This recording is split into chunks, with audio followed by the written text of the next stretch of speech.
Welp, what would an adventure on the WR be without a fuel stop? Because this thing's tiny little engine drinks just a little bit more fuel than this tiny little tank can hold. Well, now that the bike has been virtually fueled, let's go do some virtual wheelies. Hi, I'm Chad, and welcome to Virtual Reality. I like to conduct my vlogs in virtual reality because it is a place where we can wheelie and do skids. And look at virtual heavy machinery.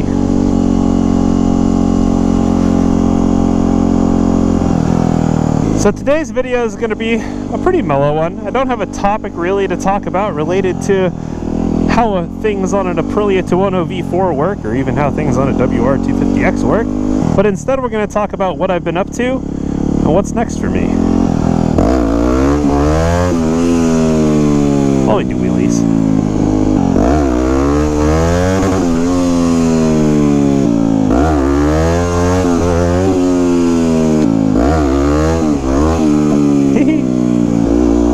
That was all with the rear brake.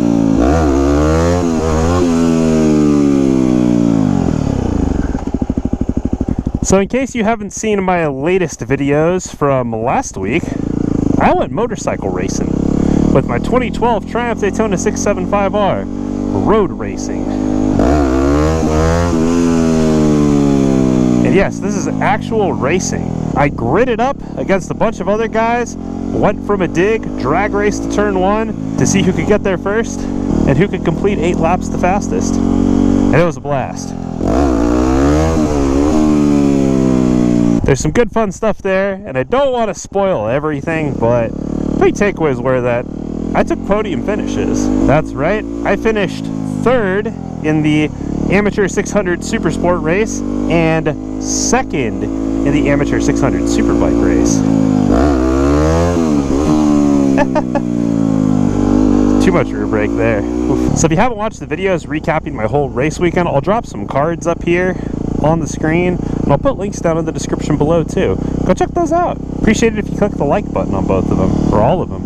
It was a 3-part series. I did the first day, which was Friday, which was just practice, learning a new layout of the racetrack. It was at Buttonwillow Raceway Park running configuration 26, which is pretty similar to configuration 13 that I've run many times, but we ran it counterclockwise. And the other spoiler is that you head into the fastest turn on the track off of a straightaway that I was told was about half a mile long. Saw speeds just over 150 miles per hour there, and then had to brake for a corner that you were entering between 90 and 100. So yeah, if you haven't checked those out already, I'd appreciate it if you took a look, and if you enjoyed the videos or thought it was cool, definitely give them a little like. I would appreciate it greatly. I'll give you a wheelie. How about another one? You got it. I love this bike and doing wheelies, it's fun. How about a skid? Woo! Haha. Going to the dirt?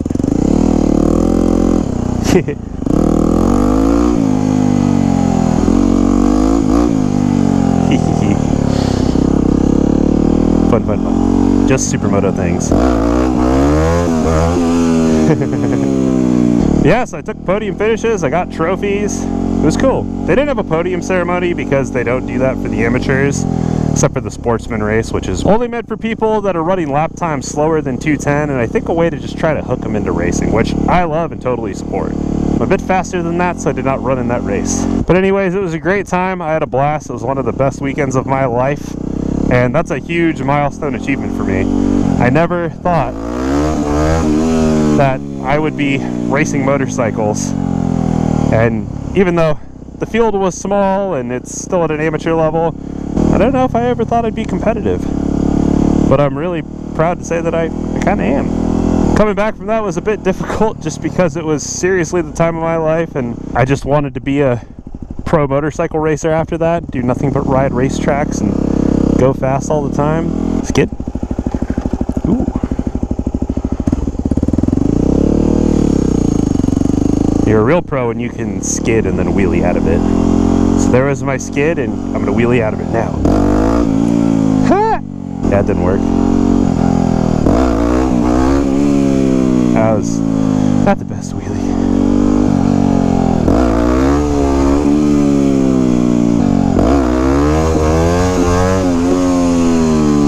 Ooh, that was a pretty good one. But yeah, so it's taken me about 2 weeks, but I guess I'm kind of back to reality now. But all I can think about is going racing again. It's crazy how that works.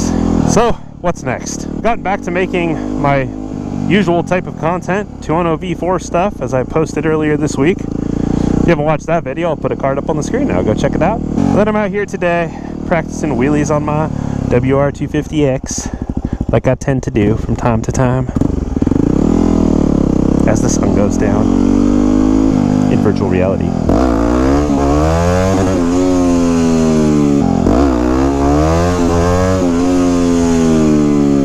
Got these first gear wheelies, and not quite on lock, but in pretty good form. Just takes a minute to get warmed up.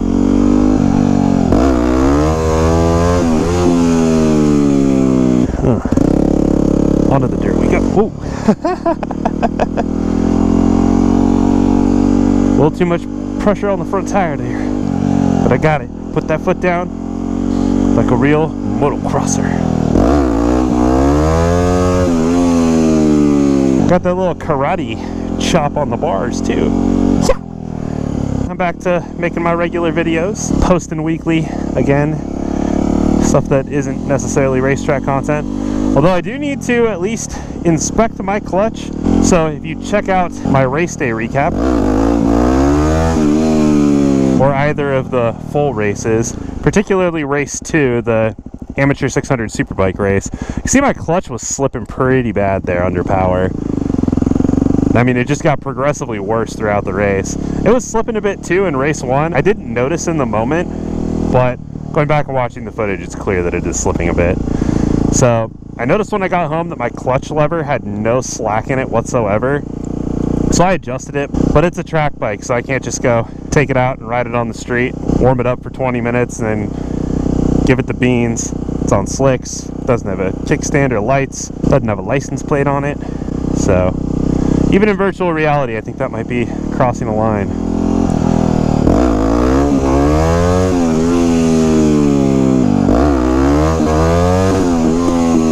Ooh, that was a good one. That would have been an epic Wheelie Wednesday shot if I had a good third-person point of view. But yeah, so I think that might have been the issue. I did change out that clutch lever not right before the race weekend, but ahead of my last track day before the race weekend, which was back in July. So I suppose it's possible that the clutch wore a bit between when I installed the lever and the race weekend, especially over the course of the race weekend. Being wide open throttle near redline in 6th gear repeatedly, lap after lap, for 3 days is like, Daytona may not make a lot of power, but that's still putting a clutch through some business. I ordered a new clutch cover gasket that should arrive early next week. So I'm going to try to find some time this weekend to take the clutch cover off, take the clutch out, measure the thickness of the friction plates and the intermediate plates, whatever the plates are in between the friction plates, check the basket and the pressure plate, everything, just make sure nothing's really burnt looking and crappy. Hopefully it was just the wear and slack issue. Still not sure how realistic that is, but gonna cross my fingers and hope that's it and I can just put the thing back together and it'll be good. But if it's not, I'll have to order new clutch plates and or anything else that's showing excessive wear. So that's all good. We'll figure it out one way or the other. But I'd like to get that done as soon as possible because I am entertaining racing the first round of CVMA at the end of this month. Woo! That was a big one. I think I had that rear brake. Whee! So obviously to do that, I'm gonna need a clutch that holds power properly. I mean, I guess I could go race on a slipping clutch, but I feel like I'm not going to be as competitive that way, obviously. And then on top of that, I mean, there is the off chance something could go even more wrong. So, best to get it fixed before I race again. So we'll see how that all works out. If I don't make it to that round, I think I'll either make it to the October or December round later this year. Also thinking about racing the AFM round, I think it is, at Buttonwillow in October. So I'm not really sure right now, but I just want to go race as much as possible. It's expensive though. I think over the course of the weekend I spent about 1,200 bucks. So it isn't a very cost-effective sport, but man, is it the most fun I've ever had. So yeah, definitely more racing this year that I am certain of. At least one more round. I'd like to compete in a championship, but I don't really know if that's feasible. It is quite costly. So if anybody from Dunlop or a motorcycle company wants to provide me with tires and brakes and consumables and stuff, or gear, that's Dainese or AGV, I'd be willing to shout you out and put some stickers on my bike, throw your name around every opportunity I get, be a good sponsored racer.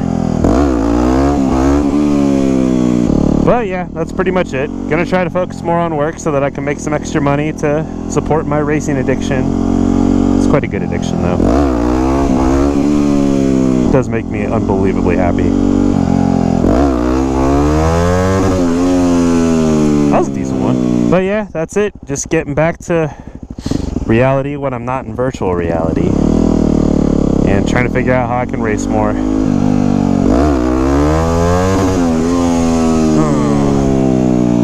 That is what it is. But anyways, I think that is going to do it for me in this one. Quick little update for you guys. Hope you've been enjoying the videos that I've been putting out. Again, check out the videos from the race weekend if you haven't. I've got the full races posted, as well as just vlogs that mix in some of the riding footage from throughout the entire weekend. Day one Friday, which was just learning a new track layout. I'd never gone counterclockwise on Buttonwillow before. It was really challenging with all of the bumps because now they were in the braking zone, so that just added a layer of complexity on top of learning a new track effectively. Way different going counterclockwise than clockwise. Saturday was a little bit of practice in qualifying. Sunday was just a little bit of practice in both my races. So definitely some interesting stuff if you've ever thought about going to the racetrack or club racing or both. Even if you haven't thought about either, it might still be entertaining. Thank you so much for watching, and if you enjoyed this video, if you enjoy the kind of content I make, do me a huge favor and give me a gentle little click of the like button. Consider subscribing if you'd like to see more motorcycling content. Go check out my channel first and see what videos I post there if you're on the fence about it. If you do decide to subscribe, turn those notifications on and find out when I post a video before anybody else does. So I hope you have a great weekend, and we'll hope to catch you in the next one. Until then, one more wheelie.